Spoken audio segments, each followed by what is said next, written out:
Hello friends, আমি জয়া ব্রাহ্মিকাস কিচেনে আপনাদের স্বাগত। আমি আজকে যে রেসিপিটা বানাবো সেই রেসিপিটার জন্য আমি এখানে দুটো বড় বড় তেলাপিয়া মাছ নিয়ে কেটে নুন হলুদ মাখিয়ে নিয়েছি। এবার এখানে ওভেনে একটা কড়াই বসিয়েছি, কড়াইতে কিছুটা তেল দিয়ে দিয়েছি মাছগুলো ভাজার জন্য। এবার কড়াইতে যতক্ষণ তেল গরম হচ্ছে ততক্ষণ আমি এখানে পটল নিয়েছি কিছুটা, দিয়ে পটলগুলো ভালো করে দু টুকরো করে কেটে নিয়েছি। এবার কড়াইতে তেলও গরম হয়ে গেছে। এবার আমি মাছগুলোকে এখানে দিয়ে দিচ্ছি ভেজে নেওয়ার জন্য। মাছগুলো ভালোভাবে ভেজে তুলে নেব। মাছগুলো ভাজা হয়ে গেছে,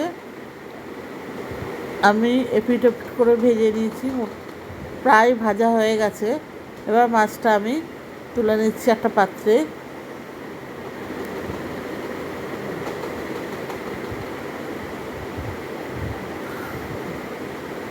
বাকি মাছগুলোও আমি এই তেলের মধ্যে দিয়ে দেবো। সব মাছ আবার ভাজা হয়ে গেছে। এবার ওই একই তেলের মধ্যে আমি দিয়ে দেবো আলু। আমি দুটো মিডিয়াম সাইজের আলু নিয়েছি, নিয়ে আলুগুলোকে লম্বা লম্বা করে কেটে নিয়েছি এইভাবে। দিয়ে আলুগুলোকে ভালো করে ভেজে আমি তুলে নেবো।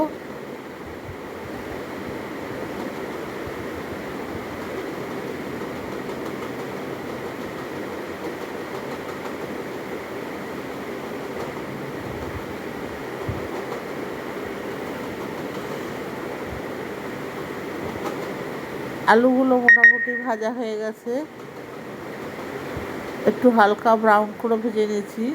নতুন বন্ধু যারা আছেন, আমার যদি চ্যানেলটাকে সাবস্ক্রাইব না করা থাকে তাহলে আপনাদের কাছে অনুরোধ আমার চ্যানেলটাকে সাবস্ক্রাইব করে নেবেন এবং পাশে থাকা বেল আইকনটা অতি অবশ্যই প্রেস করবেন। যখন আমি কোনো নতুন ভিডিও আপলোড করব সবার প্রথম আপনাদের কাছে পৌঁছায়। এবার ওই একই তেলের মধ্যে আমি কেটে রাখা পটলগুলো দিয়ে দিয়েছি, দিয়ে আমি ভেজে নেব। পুরনো বন্ধুরা যারা আছেন, আমাকে এতদিন যেভাবে সাপোর্ট করেছেন, আশা করব সেইভাবেই সাপোর্ট করবেন এবং আমার পাশে থাকবেন। নতুন পুরনো বন্ধু উভয় আমার ভালোবাসা।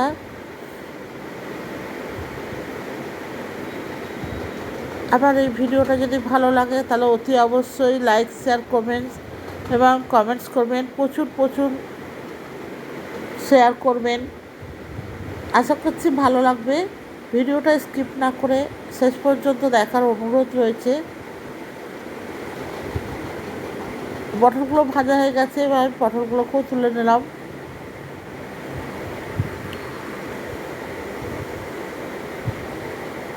এবার ওই একই তেলের মধ্যে আমি একটুখানি কালো জিরে দিয়ে দিলাম, হাফ চা চামচ মতো কালো জিরে। আর একটা পেঁয়াজকে আমি টুকরো করে রেখেছিলাম, সেই পেঁয়াজগুলো দিয়ে দিলাম। দিয়ে পেঁয়াজগুলোকে ভালো আমি হালকা বাদামি রঙ করে ভেজে নেব। এবার এখানে আমি 2-3টে কোয়া রসুন, যেটাকে আমি গ্রেট করে নিয়েছি, দিয়ে রসুনগুলোকেও তেলের মধ্যে দিয়ে দিলাম। আর একটা কাঁচা লঙ্কা দিয়েছি, সেই কাঁচা লঙ্কাটাও তেলের মধ্যে দিয়ে আমি ভালো করে ভেজে নিচ্ছি। এবার আমি এখানে একটা টুকরো টমেটোকে 4 টুকরো করে নিয়েছি, নিয়ে ওটাও তেলের মধ্যে দিয়ে দিলাম। দিয়ে সমস্ত উপকরণগুলো ভালো করে ভেজে নেব। এবার আমি জিরে আর ধনে ওটাকে আমি ভালো জলের মধ্যে অনেকক্ষণ ধরে ভিজিয়ে রেখেছিলাম, দিয়ে এবার ওটাকে আমি দিয়ে দিলাম জিরে আর ধনে গুঁড়ো। এবার স্বাদ মতো লবণ দিলাম।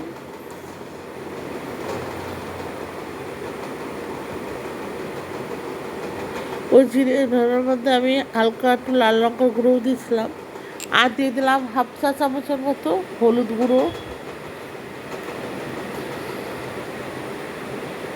দিয়ে সমস্ত উপকরণগুলো ভালো করে নেড়ে ছেড়ে ভেজে নেবো, যাতে ওর থেকে কাঁচা গন্ধ না আসে।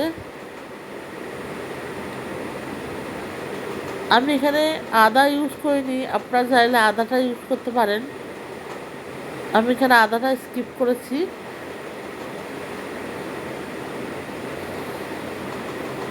দিয়ে এবার আমি ভাজা আলু আর পটলটা দিয়ে দিচ্ছি। মশলাটা আমার ভাজা হয়ে গেছিলো। এবার আমি ওগুলোকে দিয়ে ভালো করে নেড়ে চেড়ে দিচ্ছি, যাতে সমস্ত মশলাটা আলু পটলের মধ্যে লেগে যায়।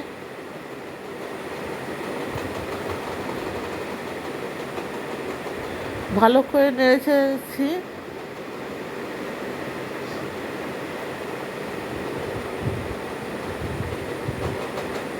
এবার আমি এখানে একটু জল দিয়ে নিলাম, দিয়ে ভালো করে আমি এটাকে কষিয়ে নিচ্ছি, যাতে কোনো কাঁচা গন্ধ না আসে।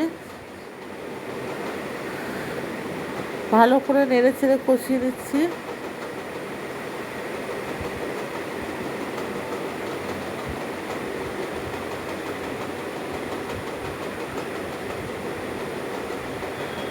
কষানো হয়ে গেছে। আমি এখানে আরও 2-3টে লঙ্কা দিয়ে দিয়েছি, দিয়ে এবার ভালো করে আমি কষিয়ে নিচ্ছি।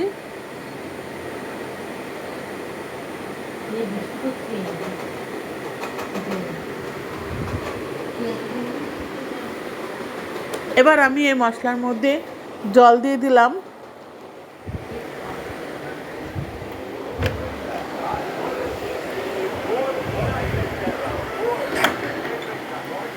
জল দিয়ে ভালো করে এটাকে নেড়ে দিচ্ছি।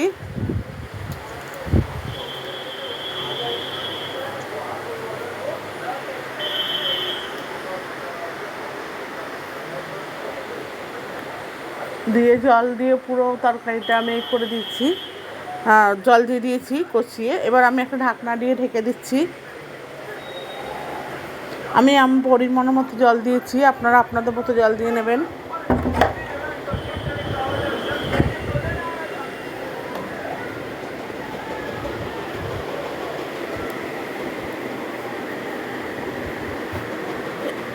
এবার আমি ভাজা মাছটা আমি দিয়ে দিচ্ছি এর মধ্যে, ভেজে রাখা মাছগুলো, তেলাপিয়া মাছগুলো।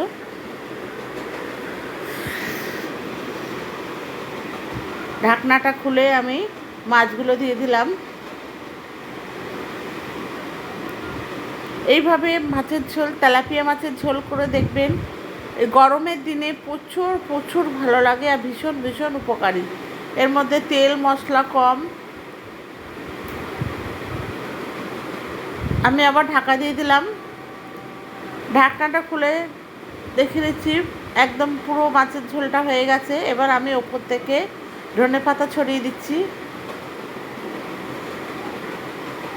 আমার এই মাছের ঝোলটা তৈরি হয়ে গেছে। বন্ধুরা, ভিডিওটা শেষ পর্যন্ত দেখার জন্য ধন্যবাদ।